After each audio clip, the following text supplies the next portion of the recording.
is legal innovation actually taking place, particularly among US law firms? Is it real, or is it just a mirage? Is it just marketing fluff? First of all, let's go over to Ryan. Hi, Ryan. Hi, Richie. Thank you very much for being with us. Could you just tell the audience just a little bit about yourself? Sure. So as you said, I am principal in Sente Advisors, which is a legal tech innovation consultancy. We're about 2 years old.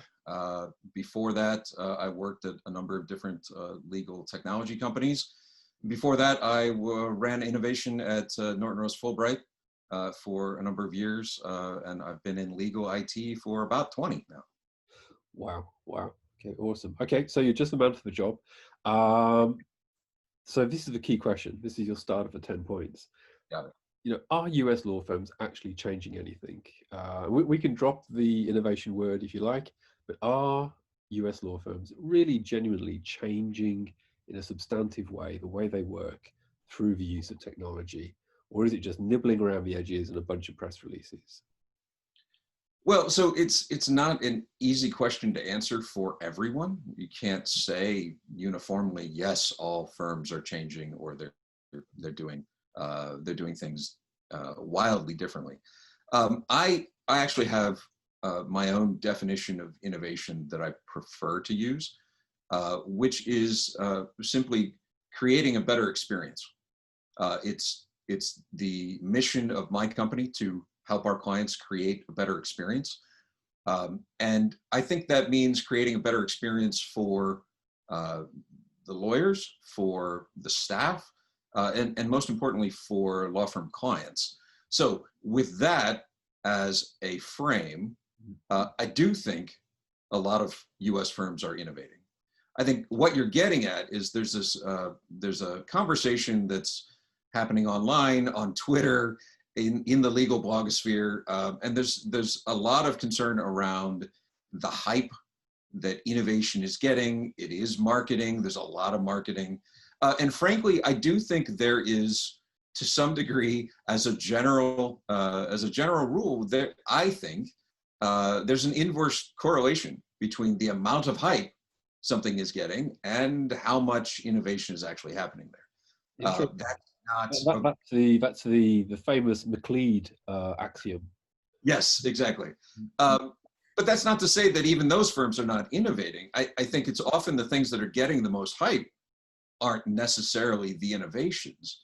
The other side of it is, once things are announced as our new innovations and the things that the marketing teams are going out and hyping, they get a lot of pushback, and people say, well, is that really innovation? You know, does it meet this arbitrary threshold for innovative technology or innovative changing the way we practice?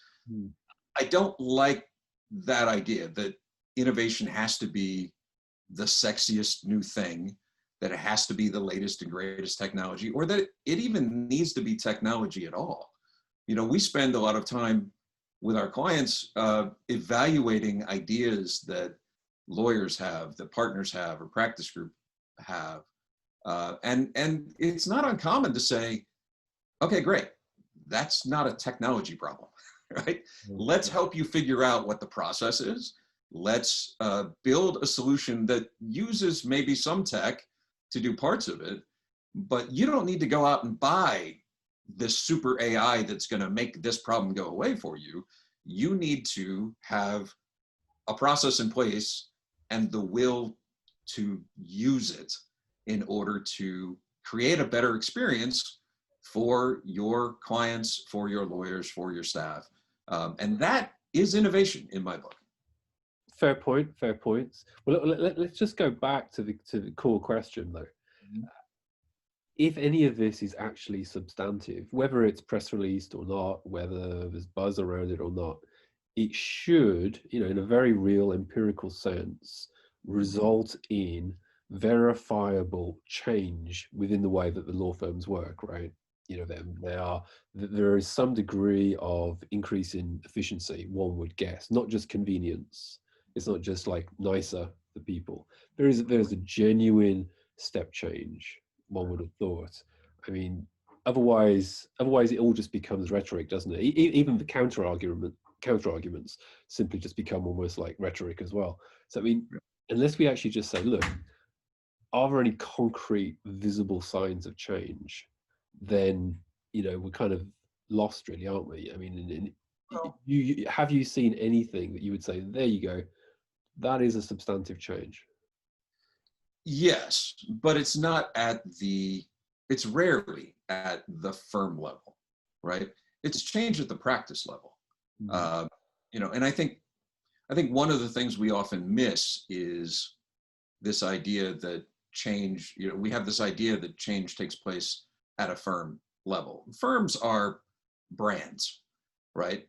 The actual businesses within big firms, if we're talking big law, Mm. uh, is at the practice group level. Those are individual businesses, and you innovate at that level. To some degree, you innovate at individual lawyers' practices, but that's not going to have a major effect on how the business of law uh, is run, right? Whereas if you can innovate at the practice group level, then I think you start to see those changes that will eventually be seen at the law firm brand level. Does that make sense? No, absolutely, and it's and we can even take it beyond that, in that you will have different offices, and particularly in the US, where you have states as opposed to entire countries as jurisdictions, and Right. different states have different law. And there's very, very, the world in New York, both in legal terms and in economic terms, is a million miles away from, say, Utah, for example. So I totally agree with you on that. So you would get not just practices, but almost offices as well inside that. But again, coming back to the key question, Mhm. even at a practice level or office level, what have you seen that constitutes real change? Well, You don't have I, to mention any one, how are but you defining real change, though? Right? I mean, what do you mean by that? for me, real change would be that a significant stream of work Mhm. had genuinely changed over the last couple of years because of the introduction of technology, new processes, better use of human capital. So perhaps using ALSPs as part of a process, a law firm generating or creating sort of new types of legal labor, producing their own process groups, integrating technology in ways that rapidly accelerate the pace of that work, producing the same high quality. The end result being a measurable economic change in that they can do X faster and more cheaply on the cost side. Now they can pass those cost savings onto the client, Yeah. or they can keep them. And in most cases, there'll be a degree of arbitrage, a bit of game theory between the two sides. Because why are the law firms changing? They're changing because of external pressure from the clients, which is triggering, in my view, all of Right. this tech Yeah. adoption. Without external pressure, Right. we would still be, just using pieces of paper. Oh, I Why wouldn't you? uh, to answer your question, I have seen that. I've seen a couple of firms that have done uh, some work. It's usually at the client level, right? So it's an individual practice group that has engaged with a handful of clients to take on a large tranche of work uh, in an alternative fee arrangement, flat fee. We will do all of this work for you at this rate, assuming it all comes in through this portal, through this technology, right? If your in-house lawyers are completing this information, that's going to then trigger our internal workflow that we can use to send the work to the appropriate parties, whether that's internal, whether that's ALSPs, wherever that is. And we will agree, we will do all of this work for you at this flat rate. If you don't want to go through that process, then it's a standard rates, right? That I think has potential to truly change those kinds of relationships with clients, to allow firms to take on more work for individual clients to maybe sweep up an entire type of matter for large clients, and take work from some of their competitors, because they're able to do it at a lower rate, more efficiently, and in fact make more money doing it that way. Absolutely, but in some ways, I mean, we're going off the subject again, really, because that's kind of like, you might say, the front of house side of things, the pricing and the negotiation with the client. If we get into the mechanism, the machinery of the law firm, the productive capacity, Well, but a lot of the machinery of the law firm is bogged down in exactly that, right? So why do we say that's not, if it's back office, it's not innovative? No, it can be, and exactly, and this is the key point. And that's, in some ways, that's what I want to focus on. Is, I mean, let's have a look at some of the. Again, you don't have to mention your clients' names, but can you think of a couple of examples where you've gone in on a project and you've come out at the end of that project and you thought, wow, this firm or this particular practice has really changed how they do stuff? Well, so I think we've got some interesting evidence, but let's see. Well, so it's hard to say that. I mean, first of all, we're not engaged on projects generally. We do a number of projects, but we're all engaged in multiple things at one time. Where there may be a series of quick fixes, things that we can help people do over the course of the first 3 months of an engagement, and then there's a much larger project that comes on board, and we focus on that. Well, so, give me an example. Just give me a concrete example of one of these projects. The shorter term projects. Yeah. So we had a client when the COVID pandemic began. It was before the lockdowns went in place. They had no quick way to communicate with their in-house people, right? They needed to know when people were in the office, when they were working from home. They needed sort of thing. They had a system where they could gather that information via email, obviously, or they had something on an online portal where it was 5 or 6 clicks before someone could get to it in order to tell them the information they needed. We very quickly just built them an app that sent a single link. We didn't need to ask anybody who they were or what they were doing. All we did was ask them, are you in the office? Are you not? We already knew who they were. We knew what office they should be in. So it became a one button thing. Well, that was a 2-hour project, right? But it made a big difference for this innovation team at a large law firm to be able to turn that around in a very short period of time using technology they had. They didn't have to go out and buy anything. There was no, right? So those are the kinds of projects I love, right? There are the big ones, right? We do power apps with large firms to help their clients review different types of regulations across 50 states. Those are big projects, take a long time. Those make a difference to those clients. They're interesting products that come out of them. But for me, the innovation is really being able to spin something up quickly, get it out the door, and get a result very quickly. That product, the tool that we built, is not something that is going to, in and of itself, be a long-term game changer, and probably not going to be used because beyond when they come back. Because what's happened is in the last few months, we've seen other tools like that, commercial tools that have all bells and whistles, and they can go buy something now. When they came to me initially, they couldn't buy anything, right? There was nothing available, no one. So the innovation was we can very quickly respond to solve a problem using tools that you already have on hand. And it makes a difference in how work is happening today, not how work is happening 5 years down the road, probably. Yeah, no, I see what you're saying. Okay, well, let's kind of move forward a bit. I mean, I must admit, I get the feeling that I think that the fact that you couldn't really point easily to aspects that had changed significantly probably means it's not happening.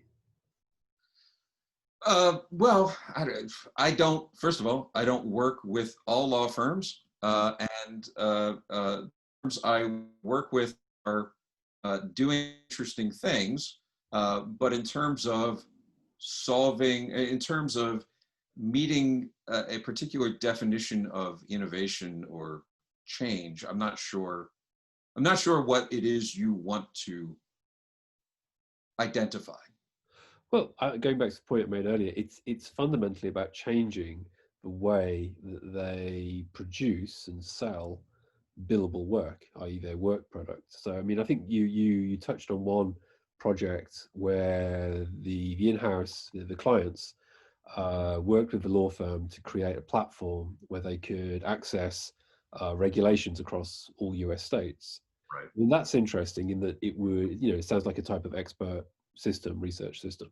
Sorts. That would affect the economic basis of the firm, because work which they previously would have got some junior lawyer to do and build it out to the client has now been replaced with a automated system to some degree.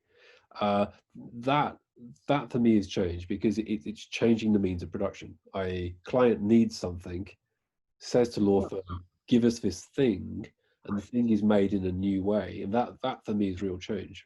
Yeah, absolutely. And that's, that example is actually one where it was in-house counsel who didn't have the expertise would call up the firm and say, hey, I need help with this type of regulation, this type of contract.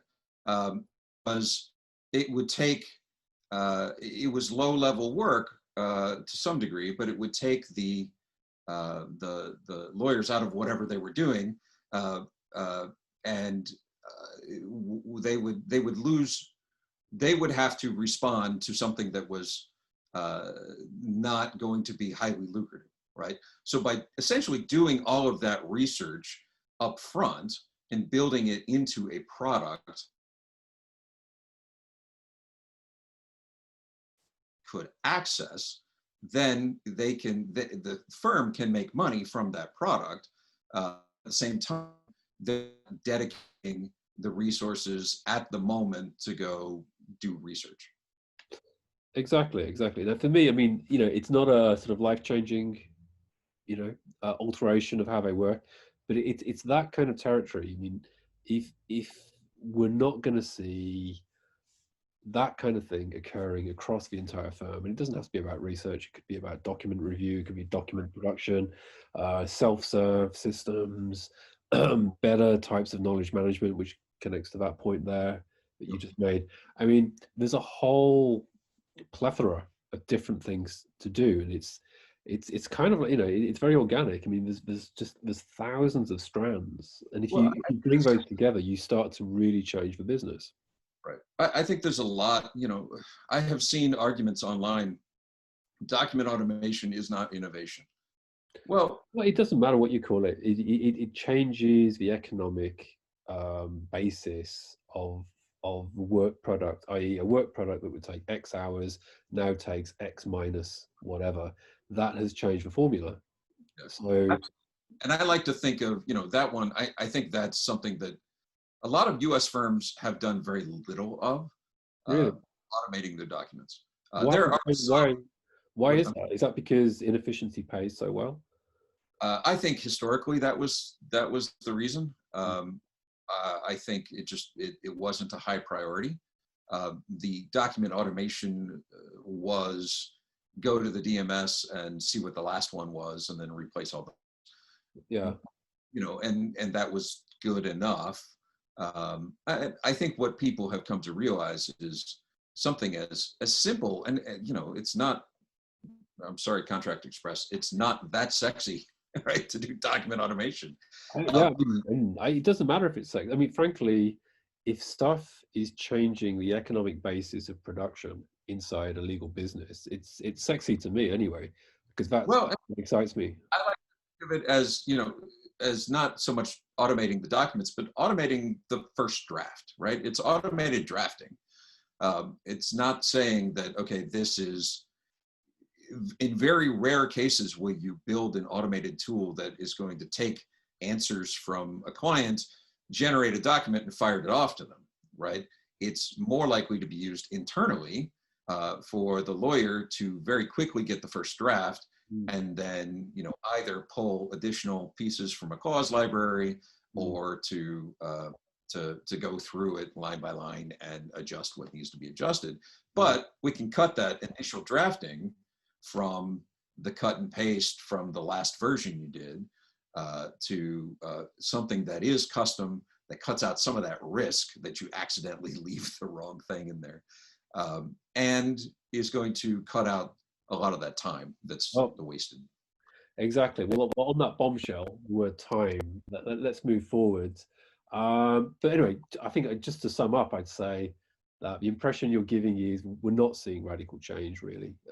Anyway, let's move on. Now, another very interesting thing that we're seeing in the US and the UK and in some other markets is large law firms creating tech development teams, and in some cases, spinning them out. Now, you would think from the outside, these are hotbeds of change and innovation. Are they actually having an impact? Is what they do sort of filtering back into the firm? Is it having a big impact on the clients? Are those driving out change? I think that, well, first of all, I don't know all of them. I can't say for certain what impact they're having. I think there's a problem, though, if you go outside the firm to do the innovation, right? If you're going outside the firm to build solutions, unless you're working hand in hand with lawyers inside the firm, there's no way to get it back, right? I've seen some tech development teams go outside because it allows them to get around bureaucracy that exists in large law firms. They don't get caught up in the politics. We can go solve a problem and just get it done. But then it doesn't make it any easier to then move it back inside than it is to buy something. So, I mean, from our point of view, you know, and it's, I suppose it's kind of weird to have an outside consultant arguing that it's hard to do something outside and bring it back in. However, what we do is we work directly with the lawyers or the practice heads or the staff, or ideally the clients, or all of the above. We help identify who the stakeholders are, and then we have our unofficial motto is start small and see how they like it. Right? We're going to build something very quickly that does a fraction of what you want, but get your feedback in real time, of course, of weeks and months, so that it's not, we're going to go out here and do it and then try to sell it to you. We're actually going to show you what we did last week, get your feedback on that, and then we're going to do more and get your feedback on that, so that it grows organically, and it grows also in terms of the number of people that you're interacting with and getting feedback from, so that by the time something is complete, ready to go live, everyone who should be using it has had their opportunity to have their say. They're more likely to then begin using it because they know it solves their problem and how it solves their problem, rather than building it and then trying to say, okay, change everything you're doing. Well, let me stop you there. Does that make sense? Yeah, absolutely. I mean, you've described the ideal situation. But again, coming back to reality, I mean, have any of the law firms with external tech teams, or with even internal tech teams who are sizable and actually doing something, is that having any real tangible impact on the firm? I mean, again, is it just a very small group of people producing stuff that people don't really use, doesn't change any real processes, doesn't change the means of production, everything carries on pretty much as usual? Well, I think the status quo, you know, to your earlier point, it's going to continue. this is not revolutionary change where overnight everything's going to be different. This is evolutionary change, and that means it starts small.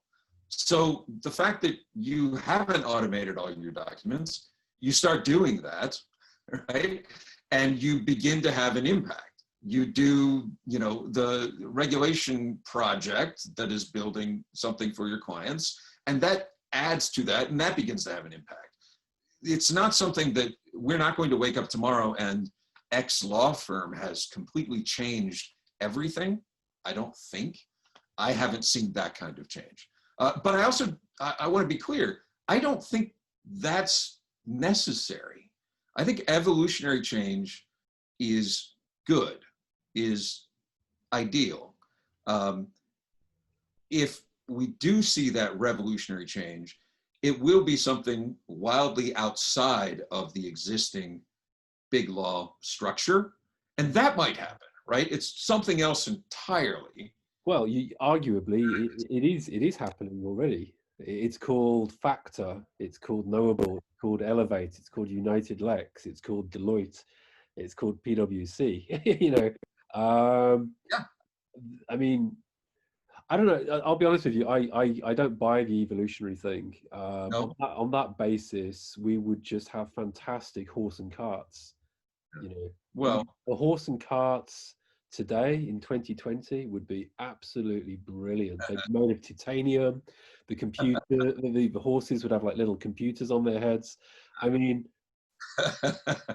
I honestly, I don't buy. I think the evolutionary argument is just is like an intellectual get out.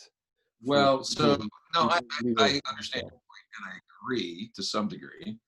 But I think, you know, organizations don't have revolutions from the inside. If big law firms are going to change, they're going to evolve. Now, they may be forced to evolve faster because there's a revolution going on in ALSPs and other types of law practices, and that will speed them up. But you cannot go into a major big law firm and say, all right, everything's different. It's all going to be different. Even if you have management doing that, they're going to lose their partners. The partners are the ones currently saying, I don't want to do it differently. I don't need to do it differently. My practice is fine. I don't need your innovation. The way that changes, and I have seen that change in law firms, is the partners that do that, ignore them. Don't worry about them. You cannot change their mind. And if you upset them, they're going to go. And that's okay. I understand why law firm management's heads just exploded. That's not okay. We don't want all of our partners to leave.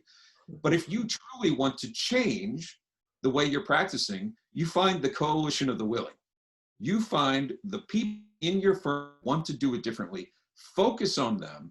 Put your innovation team in with them. Have them work with them to solve all those little evolutionary problems that need to be solved.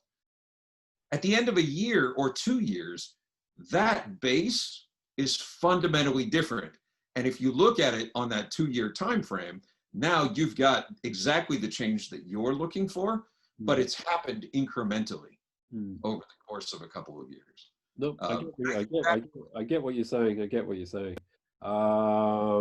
Slightly disheartening, but well, we're running out of time because the objective of ALTV is to keep things short and snappy. So let's move to the last question, which is there's been tons of discussion about will COVID-19 change the pace of change and all this kind of stuff, and to some degree it's been done to death. But I just want to put it to you. I mean, it's less about will stuff change, but more about what law firms' priorities are. So in an environment where law firms are sacking staff, where junior lawyers are basically very, very quietly being edged out, where some of the older partners who well, again, most of this probably isn't reported, are getting, you know, slightly pushed out the exit, etc. In a world where that is happening, would anything around, hey, you know, let's bring in and pilot a whole bunch of new technology to do X, which is going to take resources and time and money, will projects like that just simply die off because you're a managing partner, you're looking at the profit and loss sheet for your business, and you're thinking, why on earth are we spending this money on these so-called innovation projects? Why don't we just bin that? Right. Well, so I don't think we know what those priorities will be coming out of this. I think that's what a lot of firms are trying to figure out right now.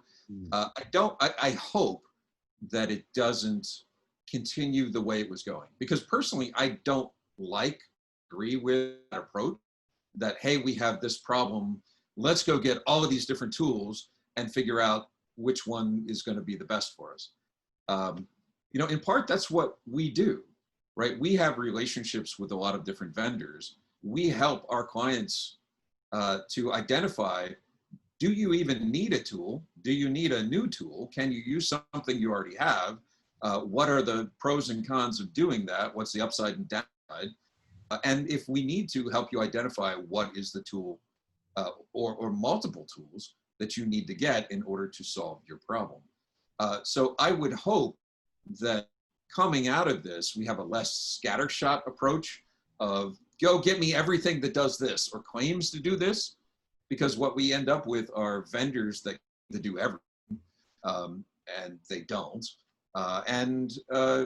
Firms that end up with a whole lot of technology on the shelf that they don't need.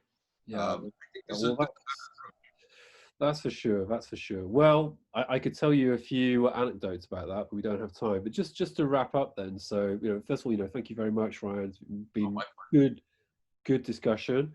Hopefully, we'll have many more of those. Just a last word in a single sentence. How optimistic, pessimistic do you feel about the way that law firms are going to approach innovation in the next couple of years, particularly following the craziness that we've just been through or are still going through?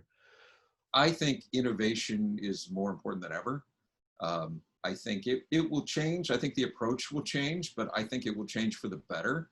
And I think, the way that we're doing things is, obviously, I believe that's the right way to do it, the right way to approach it. But I think many more firms are going to come along to our way of thinking and stop with the scattershot approach, stop with just buying new technology to have new technology. And as someone was saying to me the other day, fundamentally, it's about setting out what it is you're trying to do and then working backwards. And I think for me, that's the fundamental problem, is that most law firms don't actually know what it is they're trying to do. And they kind of work from the opposite direction. They buy stuff in, they see what it can do, and then they try and figure out whether they're going to use it. And the answer is usually no. Right. Yes. I think that is true. And famously, the question I think I ask most often is, what problem are we trying to solve? Right? Exactly. But it sounds like a very simple question, but if you're a starving person or you're dying of thirst and you're in the middle of a desert, it's absolutely crystal clear what you need to do. Yeah. If you're a multi-million-dollar business where the owners, who until recently were sitting in the same building, are bringing home $3 million a year, it's extreme, and the clients aren't really putting much pressure on you either in any constructive way. It's extremely difficult to have this burningly clear idea about what it is that you're trying to do and then build a plan to get there. But I think let's leave that for Ryan and Richard speak next time. Sounds good.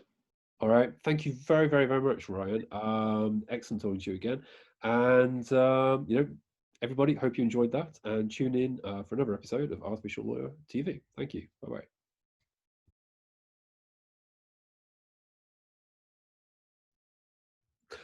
Hi again. In fact, we haven't left. Just after ending the recording, me and Ryan were chatting, and he came up with an excellent point, and I thought we should come back to it. So here we are, special bonus to this episode.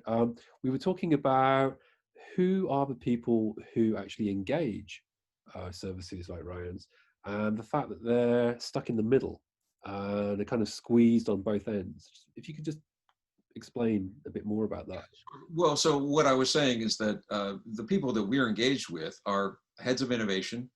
They're running innovation teams, innovation departments. Sometimes they're knowledge managers. but they are in the middle.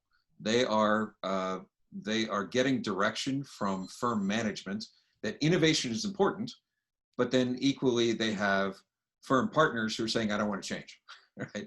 And they have to reconcile that.